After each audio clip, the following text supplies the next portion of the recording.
हैं। तो भैंसें जो हैं ये हमारा मुल्क का जानवर है। अगर हम इस ब्रीड पे काम कर लें, किसी तरीके से भैंस का दूध जो है हमारी एवरेज बेहतर हो जाए, जो 7-8 की हमारी एवरेज है वो हम बढ़ा के 13-14 की कर लें, तो हमें गायों की ज़रूरत ही नहीं है। तो इधर अब ये चरी जो आप देख रहे हैं इसमें तो एनर्जी बहुत थोड़ी है, ठीक है। और दूसरा अगली बात है एनर्जी की अवेलेबिलिटी। तो ये जो आप चीज़ देख रहे हैं इस पे आप वलैती गायों को नहीं रख सकते। वलैती गायें इस पे ना तो आपको पूरा दूध देंगी, ना ही इस पे आपको उस तरह से ब्रीडिंग देंगी। जानवर जो है उसकी सेहत भी कंप्रोमाइज़ होगी, जानवर की दूध की पैदावार भी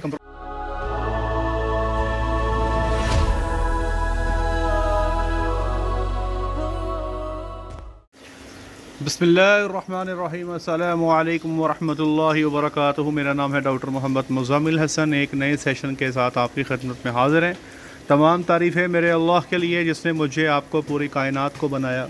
मेरे साथ मिलकर दरूद शरीफ पढ़ लें। अल्लाहुम्मा सल्लि अला मुहम्मदिन व अला आलि मुहम्मदिन कमा सल्लैता अला इब्राहीम व अला आलि इब्राहीम इन्नका हमीदुम मजीद। अल्लाहुम्मा बारिक अला मुहम्मदिन व अला आलि मुहम्मदिन कमा बारकता अला इब्राहीम व अला आलि इब्राहीम इन्नका हमीदुम मजीद। आज की वीडियो मेरे उन तमाम छोटे फार्मर्स के लिए है जिनके पास साइलेज की अवेलेबिलिटी नहीं होती और वो कहते हैं कि हमारे पास जो चरी अवेलेबल है, या चरी को बाज़ लोग अपनी ज़ुबान में जवार भी बोलते हैं।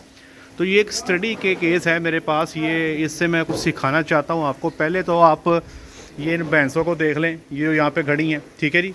और ये फीडिंग टेबल जो है ये कॉमन फीडिंग टेबल है जो गायें भी इस्तेमाल कर रही हैं, भैंसें भी इस्तेमाल कर रही हैं। और ये आप सबसे पहले तो आप जो भैंसें यहाँ पे मौजूद हैं इन भैंसों की आप हेल्थ चेक करें आप, ठीक है जी। आप देख रहे हैं कि भैंसें सारी जो हैं माशाल्लाह बिल्कुल सेहतमंद हैं और खुश हैं, बिल्कुल इनकी आंखों में चमक पूरी है, कोई चेहरे पे किसी किस्म की उदासी कोई नहीं है, ठीक है। मतलब देखने में आपको नज़र आ रहा है बिल्कुल ये कंफर्टेबल हैं, खुश हैं, बल्कि आम अल्फाज में कहें खुश हैं। इसी तरह ये जो जानवर तो बैठे हैं ये भी बिल्कुल खुश हैं, इनको कोई टेंशन नहीं, इनकी आंखों में चमक चेक करें, ठीक है। बड़े आराम से बैठी जगाली कर रही है, जैसे अपनी ज़िंदगी को एंजॉय कर रही है। और अगली बात ये देखें कि जहाँ पे ये बैठी है नीचे जो पैड़ा है वो आपका बिल्कुल जो है वो सख्त पैड़ा है, कंक्रीट का पैड़ा है, मतलब नीचे किसी किस्म का कोई मैट मौजूद नहीं है, ठीक है। ऑन दी अदर हैंड हमारे पास यहाँ पे कुछ 3 शहज़ादियाँ जो हैं गायें मौजूद हैं। ये गाय जो खड़ी है तकरीबन 2nd या 3rd लैक्टेशन का ये जानवर है, प्योर फ्रीजियन का। ये जानवर देख लें, ये जानवर मैंने यहाँ पर लेके दिया था इनको। ये जब यहाँ पर आया था तो इसने दूसरा सूआ जो है फार्मर के पास दिया। अभी तकरीबन इसको राउंड अबाउट अगर मैं गलत नहीं हूँ तो 200 से 250 दिन हो चुके हैं बच्चा दिए को, ठीक है जी। ये जेके डेयरी फार्म से मैंने परचेज़ किया था और फिर आगे अपने फार्मर से मैंने इनको दिया था, ठीक है जी। तीसरे नंबर पर आप ये जानवर देख लें, ये क्रॉस ब्रीड के अंदर है। अब आप ये देखें कि इन तीनों जानवरों को यहाँ पर जो है नीचे मैट्स रख के दिए गए हैं। लेकिन आप एक चीज़ नोट करें, नोट करने वाली चीज़ ये है कि जो इनके चेहरे पे जो रौनक है ना, वो आपको इन गायों के चेहरे पे वो रौनक नज़र नहीं आ रही। ये आप देखें थोड़ी सी उदास हैं, ठीक है जी। तो भाई गायों के लिए जब तक आप प्रॉपर शेड नहीं बनाएंगे तो गायें ना तो आपको पूरी प्रोडक्शन देगी, ना ही गायें आपको उस तरह से रिप्रोडक्शन देंगी। याद रखिएगा, ये तो शहज़ादी है, ये तो हमारे मुल्क का ब्लड है। इनको ये शावर दियों में तो इससे आप समझ लें कि भैंसों की चांदी हो गई है। कई सारे लोग कहते हैं हमारे पास तालाब नहीं है, तो भैंसों को भी आप शावर लगा के दें तो देखें माशाल्लाह कितना एंजॉय कर रही हैं। तो भैंसें जो हैं ये हमारा मुल्क का जानवर है। अगर हम इस ब्रीड पे काम कर लें, किसी तरीके से भैंस का दूध जो है हमारी एवरेज बेहतर हो जाए, जो 7-8 की हमारी एवरेज है वो हम बढ़ा के 13-14 की कर लें, तो हमें गायों की ज़रूरत ही नहीं है। तो और इधर देखें ये सामने जो जानवर बैठे हैं इनके पास कोई शावर नहीं है। और आप देखें बल्कि शावर लगे हुए चल रहे हैं, गौर से देखें शावर है। लेकिन एक चीज़ और मैं बताना चाहता हूँ आपको कि यहाँ पे शावर उतने यूज़फुल नहीं होंगे क्योंकि ये 3 अतराफ से बंद है, ठीक है। सामने दीवार है, इधर दीवार है, ये भी दीवार है, ये बीच में बैठी हुई हैं। और इसी तरह यहाँ पे भी ऐसे ही है, तीनों अतराफ पे दीवार है, तो वेंटिलेशन नहीं है। भैंसें तो यहाँ पे अपना वक्त गुजार सकती हैं, लेकिन भाई गायें जो हैं इस किस्म के माहौल में अपना वक्त बिल्कुल भी नहीं गुजार सकती जनाब, ये याद रखिएगा। अच्छा, अगली बात जो मैं आपसे शेयर करना चाहता हूँ, मैंने अक्सर फार्म्स पे देखा है वो खुरली ना ऐसे ही बनाते हैं, ठीक है।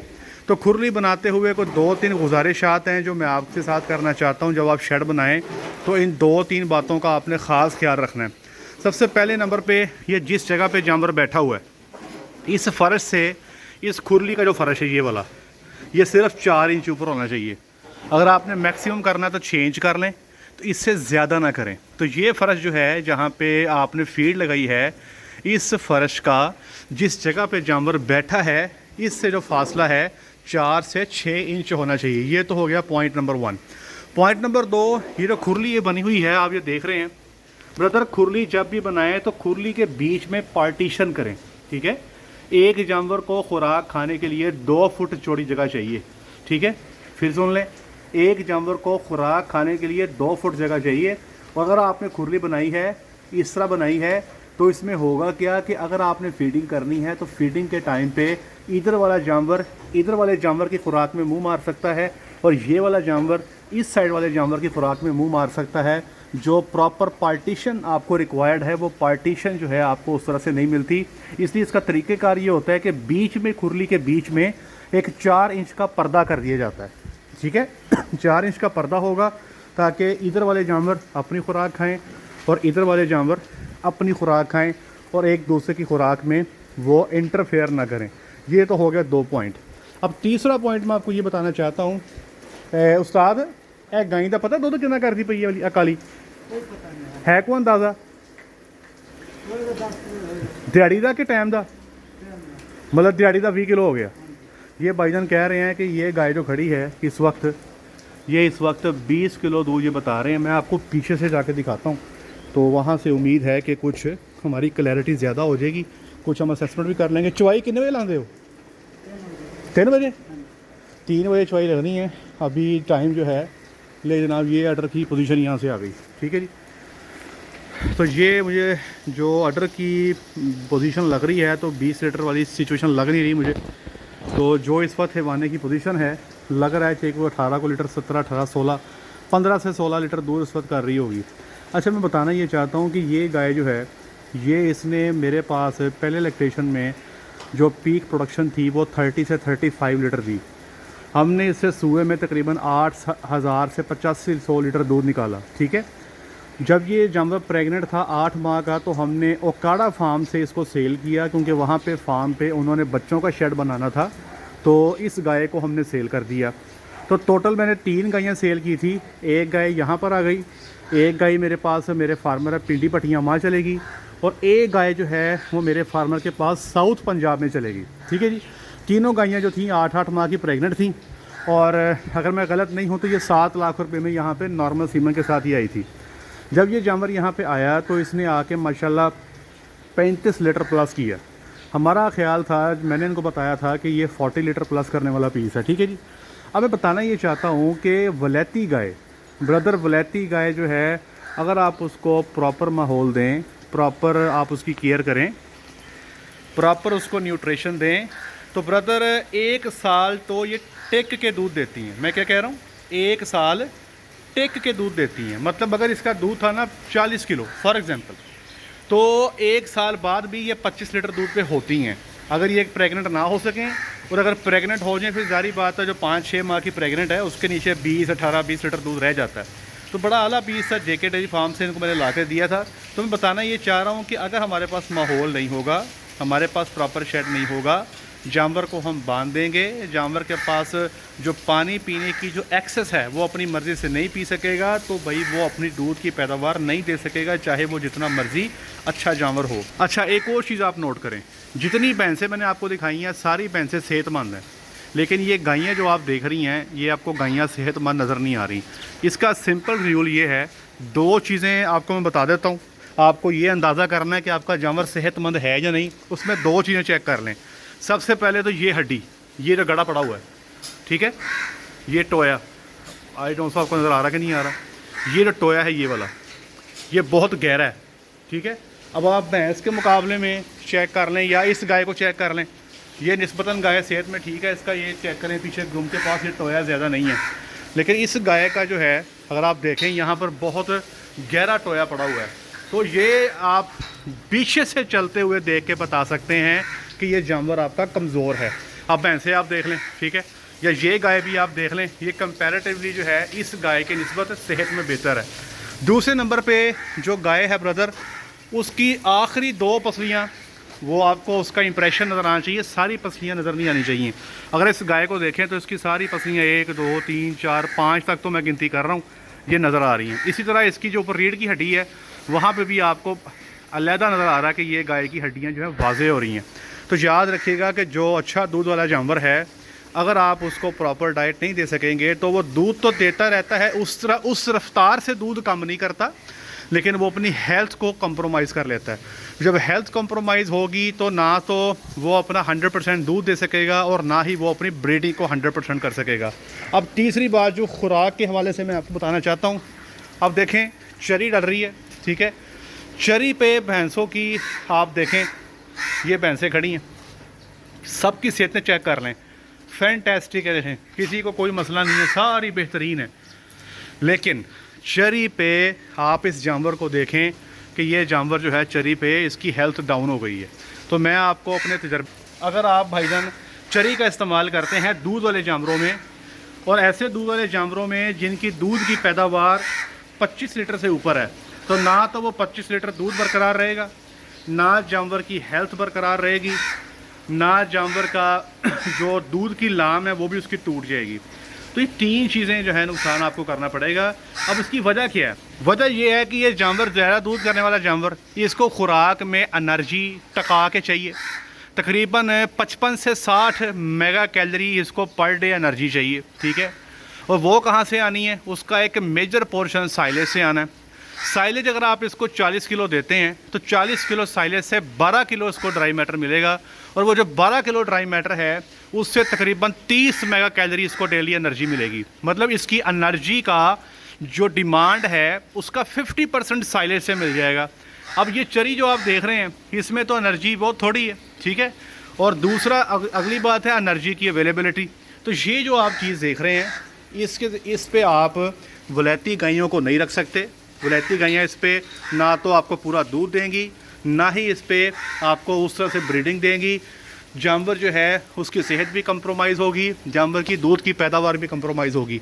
भैंसों के लिए ये शुगर मिल आप कर सकते हैं क्योंकि भैंस के दूध की का वॉल्यूम कम है। अच्छा, मैं आपको एक और चीज़ बताता हूँ। हमारे पास हमने भैंसों को साइलेज पे, तूड़ी पे और वनडे पे रखा। हम जानवरों को साइलेज देते रहे भैंसों को 25 किलो, 2 से 3 किलो तूड़ी और 6 से 7 किलो हम जानवरों को वंडा देते हैं। तो हमारे पास अल्हम्दुलिल्लाह भैंसें जो थी जब बच्चा दे के ताज़ा आती थी तो 14 लीटर से लेके 18 लीटर के बीच में, और कुछ केसेस में 20 से 22 लीटर भी दूध देती थी जनाब। तो भैंस जो है ये एक डिफरेंट एनिमल है, गाय जो है एक डिफरेंट एनिमल है। इसकी एनर्जी डिमांड्स दूध की पैदावार के हिसाब से और इस गाय की जो एनर्जी डिमांड्स हैं दूध की पैदावार के हिसाब से इनका फ़र्क है। तो मेरे भाइयों, अगर आपने वलैती गाय का तजर्बा करना है, आप शौक़ रखते हैं वलैती गायों का, तो 3 चीज़ें मैं आपको बताऊंगा। नंबर 1, बैठने के लिए नरम और कच्ची जगह आपको चाहिए, नंबर 1। नंबर 2, जो कच्ची जगह आपने बैठने के लिए देनी है गर्मी के मौसम में, वो उसके नीचे शेडो होना चाहिए। शेडो से मुराद कि वो सायादार जगह होनी चाहिए जिसके नीचे जानवर बैठे और उस पर पंखा लगा होना चाहिए। तीसरे नंबर पे, अगर आपने वलैती गाय रखनी है तो आप उसको ओपन रखेंगे, खुला रखेंगे, अपनी मर्ज़ी से पानी पिएगा, अपनी मर्ज़ी से खुराक खाएगा। नंबर 4, याद रखें, अगर आपने क्रॉस के अच्छे जानवर से फार्मिंग करनी है या आपने वलैती जानवर की फार्मिंग करनी है तो मेरे भाइयों, अगर आपके पास साइलेज नहीं है तो आप डेयरी फार्मिंग करने से पहले कम से कम 10 दफ़ा सोचें और फिर फ़ैसला करें कि आप डेयरी फार्मिंग करना चाहते हैं या नहीं। क्योंकि अगर आप वलैती गाय ला के भी अगर आपने उससे 15 लीटर दूध लेना है या 16 लीटर दूध लेना है तो इससे बहुत दर्जे बेहतर है कि आप एक भैंस ला के उससे 10 या 12 लीटर दूध ले लें। क्योंकि वलैती गाय को रखने का मकसद ही ये है कि आपने इससे 30, 35 या 40 लीटर्स दूध जो है वो आपने पैदा करना है। अगर इतनी दूध की पैदावार हम वलैती गाय से नहीं ले पा रहे तो फिर हमें जो है बफलो ही रख लेनी बेहतर है। तो ये बातें थी जो मैं आपके साथ एक्सप्लेन करना चाहता था जनाब। तो ये एक अरेंजमेंट है, फार्मर ने कोशिश की है। इस फार्मर को फ़िलहाल यही अप्रिसिएशन है कि गर्मी के मौसम में एक्सपायरी से बच गए, गर्मी के मौसम में लेमनेस से बच गए। बाकी आगे मौसम बेहतर हो रहा है, ये थोड़ी सी दूध की पैदावार भी बेहतर करेंगी। ये गाय आज इसको अगर साइलेज 40 किलो मिल जाए आज इसको प्रॉपर वंडा मिल जाए, ये फिर दोबारा 25 से 30 लीटर के बीच में आ जाएगी। ये खूबी है इन जानवरों की कि ये प्रोडक्शन जैसी इनको खुराक बेहतर मिलती है, ये साथ ही अपनी प्रोडक्शन को जो है ये जानवर बेहतर कर देते हैं। तो जनाब, ये पाकिस्तान का 61, ये गोरे का 61, दोनों को रखने का तरीका मुख्तलिफ है। इसको रखने का अंदाज़ और, इसको रखने का तरीका और, इसको रखने का अंदाज़ और, इसको रखने का तरीका और। कि जिस जगह पे वीडियो रिकॉर्ड हो रही है यहाँ पे दूध का रेट अच्छा है, तो जिस जगह पे दूध का रेट अच्छा हो वहाँ पे आप क्रॉस की गाय का 60 से 70% और भैंस का 25 से 35% दूध जो है मिक्स करके एक अच्छा रेट जो है आप ले सकते हैं। तो इन भैंसों को भी देखिएगा, अपनी राय ज़रूर दीजिएगा कैसी लगी भैंसें आपको, और ये बताइएगा कि ये जो शावरिंग का निज़ाम है, जो भैंसों को यहाँ पे शावर दिया जा रहा है, इसके बारे में ज़रूर मुझे बताइएगा कैसा लगा। आप देख सकते हैं कि कितना इंजॉय कर रही हैं, दे आर लविंग इट। ये वाटर बफलो है, बहुत इंजॉय करती है पानी को। तो ये जनाब पाइप पकड़ के भी नहा रहे थे, बुरश मार के इन्होंने माशाल्लाह भैंसों को साफ़ किया है।